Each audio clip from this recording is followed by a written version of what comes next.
दोस्तों नमस्कार। आइए इस चैनल में आप सभी का हार्दिक स्वागत है। आज मैं ऐसे स्टोरी सुनाने वाला हूं जो रियल है, यानी सत्य कहानी। ये हर युवा साथी, चाहे लड़का हो या लड़की हो, इंस्पायर कर देने वाली कहानी है। मेरा वादा है कि इस कहानी को सुनने के बाद आप एक्साइटेड हो जाएंगे और ये सोचेंगे कि इस प्रेरणादायी कहानी को हर व्यक्ति को सुनना चाहिए, बार बार सुनना चाहिए। तो आइए चलते हैं। हाँ, एक चीज़ कहना चाहूँगा, यदि हमारे चैनल को अभी तक सब्सक्राइब नहीं किए हैं तो सब्सक्राइब ज़रूर कर लें और घंटी के बटन को ज़रूर दबा दें, ताकि जब भी हमारे इस चैनल में वीडियो अपलोड होता है आपको नोटिफिकेशन मिले और सबसे पहले वीडियो देखने का मौका मिले। ये कहानी एक मध्यम वर्गीय परिवार में जन्मे एक लड़की की कहानी है। ये बात है 2011 की, यानी 11 अप्रैल 2011 को लखनऊ से दिल्ली ट्रेन से सफ़र कर रही थी एक लड़की। उसके गले में गोल्ड चेन थी और कुछ बैग भी रखे हुए थे। उसको देखकर कुछ बदमाशों ने उसके गोल्ड चेन को छीनने का प्रयास किया। चूँकि वो लड़की वॉलीबॉल प्लेयर थी और वो उन लोगों का सामना करने के प्रयास किए, वो छीनने नहीं दिया, लेकिन 4-5 लोग थे बदमाशों ने उस लड़की को चलती ट्रेन से उठा के फेंक दिया। दुर्भाग्य ये थी कि दूसरे पटरी में भी एक ट्रेन आ रही थी, उससे लड़की टकराई और टकराने के बाद नीचे गिरी। दोनों ट्रेन निकल गई। उसके बाद कुछ देर बाद वो उठने की प्रयास किए, लेकिन पता चला कि उसका पैर ही कट गया है। एक पैर कट गया और दूसरा पैर की हड्डियां भी टूट चुकी थी। बहुत ही ज़्यादा दर्द हो रहा था और लड़की, रात का समय था, रात भर दर्द के मारे चिल्लाती रही, मदद के लिए पुकारती रही, लेकिन कोई मदद नहीं मिली। कुछ देर बाद आंखों में अंधेरा छाने लगा। कुछ नहीं दिखाई दे रही थी, सिर्फ महसूस कर पा रही थी। वहाँ पे जब ट्रेनें गुजरती तो वाइब्रेशन होता था, सिर्फ ये महसूस हो रही थी कि यहाँ से कुछ गुजर रहा है। उसके बाद वहाँ के चूहे, पटरी में जो चूहे थे, छोटे छोटे चूहे, वो उनके पैरों को कुतरने लगे। वो इतने दर्द सह रही थी, दर्द के मारे तड़प रही थी, चिल्ला रही थी, मदद के लिए पुकार रही थी। इतने दर्द के मारे, इतने दर्दनाक घटना हुआ कि रात भर कोई उसे मदद करने नहीं आया। सुबह कुछ लोगों ने वहां पहुंचे और उन्हें बरेली के डिस्ट्रिक्ट हॉस्पिटल ले गए। वहां के डॉक्टरों ने जब देखा तो देख के डॉक्टर और स्टाफ कहने लगे कि अभी तो हॉस्पिटल में ब्लड नहीं है, अब इसका इलाज कैसे किया जाए। लेकिन वो देख नहीं पा रही थी और कानों से आवाज़ सुना तो वो लड़की बोली, मैं तो रात भर दर्द सहा, लेकिन अभी तो आप मुझे बचाने के लिए कुछ करना चाहते हैं, इलाज करना चाहते हैं, तो कोई चिंता नहीं, आप इलाज शुरू करिए, वो दर्द भी मैं सह लूँगी। लड़की के बात को सुनकर डॉक्टर और फार्मासिस्ट ने अपना ब्लड देकर इलाज चालू किए और जो पैर डैमेज हो गया था उसको काटना पड़ा और उस दर्द को भी उस लड़की ने सहन किया। दूसरे दिन मीडिया वालों ने ये दुष्प्रचार किए कि एक लड़की जो वॉलीबॉल प्लेयर है वो अपने जान गंवाने के लिए, यानी आत्महत्या करने के लिए चलती ट्रेन से कूद गई। उस समय सोचिए, एक तो दुर्घटना, इतना दर्दनाक दुर्घटना घटित हुई, उनके घर वालों ने इस प्रकार के खबरों को सुन के क्या सहा होगा, क्या कहा होगा। इन बातों का घर वालों ने खंडन किया।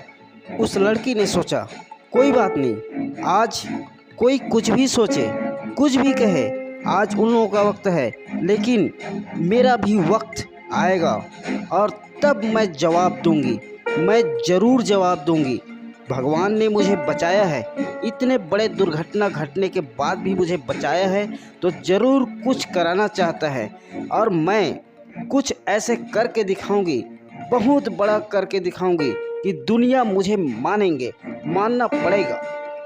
उस हॉस्पिटल के बेड में ही उस लड़की ने एक संकल्प करने लगी कि अब मुझे पर्वतारोहण करना है, यानी माउंट एवरेस्ट के चोटी पर जाना है। और ये बात जब और लोगों से कही तो लोगों ने कहने लगे, उनके अपनों ने कहने लगे, ये क्या उल्टी सीधी बातें कर रहे हो, पागल तो नहीं हो गई हो, तुम्हारे पैर चली गई है। यहाँ जो सही सलामत हैं, हिस्ट पुष्ट हैं, वो माउंट एवरेस्ट की चोटी नहीं चढ़ पाते, जाते जाते अपना जान गंवा देते हैं, और तो इस प्रकार से बात कर रही है। लेकिन उन्होंने संकल्प ले लिया कि अब मुझे माउंट एवरेस्ट की चोटी पर जाना ही है। और जैसे ही हॉस्पिटल से वो छूटे तो वो और कुछ नहीं किया, पर्वतारोही के लिए तैयारी करने लगी, यानी माउंट एवरेस्ट पर जाने की तैयारी करने लगी। ये घटना 2011 की है और 21 मई 2013 को 10:55 को माउंट एवरेस्ट की चोटी पे पहुँच कर दिखाया और भारत की आन बान शान तिरंगा झंडा को लहरा के दिखा दिया। ऐसे महान कार्य करने वाले लड़की का नाम है अरुणिमा सिन्हा। जी हाँ, अरुणिमा सिन्हा जो वॉलीबॉल चैंपियन भी रह चुकी थी, वो ऐसे कार्य किए जो भारत के आन बान शान तिरंगे को एवरेस्ट चोटी पर लहरा के दिखा दिए। जी हाँ, वो वही अपाहिज जिसके दर्दनाक घटना से उसके पैर चली गई थी, वो अपाहिज थी।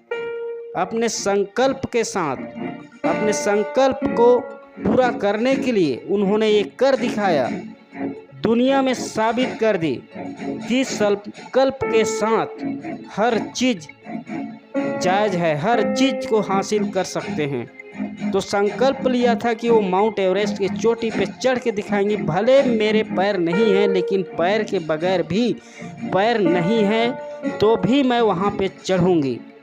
और वो अपने आप को प्रूफ कर दिखाया, साबित कर दी कि एक लड़की जो अपाहिज है, पैरों से भले अपाहिज है, लेकिन दिल और दिमाग से अपाहिज नहीं, वो स्ट्रांग थी।